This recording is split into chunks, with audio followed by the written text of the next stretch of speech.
পারিবারিক বিরোধের জের ধরে নরসিংদীর পাইকার দিতে ৩ মাসের এক শিশুর পা ভেঙে দেওয়ার ভিডিও সামাজিক যোগাযোগ মাধ্যমে ভাইরাল হয়েছে।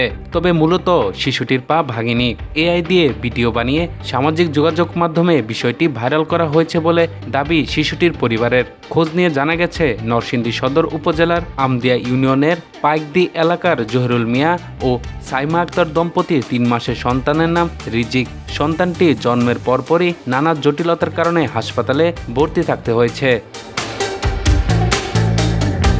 এই সুবাদে বাড়ির কাজকর্ম সাইমা আক্তারের যা লতা বেগমকে করতে হয়েছে।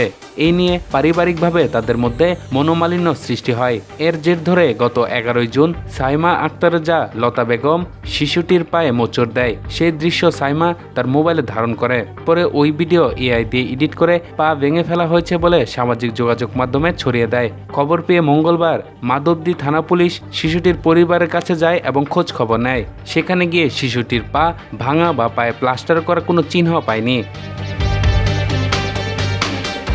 পুলিশের জিজ্ঞাসাবাদে শিশুটির বাবা জহিরুল মিয়া ও মা সাইমা আক্তার বলেন যে ভিডিওটি সামাজিক যোগাযোগ মাধ্যমে ভাইরাল হয়েছে তা এআই দিয়ে এডিট করা।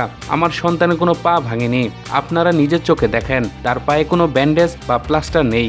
পারিবারিক বিষয় নিয়ে আমার যার সঙ্গে মনোমালিন্য হয়, এর জেরে সে সন্তানের পায়ে মোচড় দেয়। বিষয়টি পারিবারিকভাবে মীমাংসা হয়ে গেছে।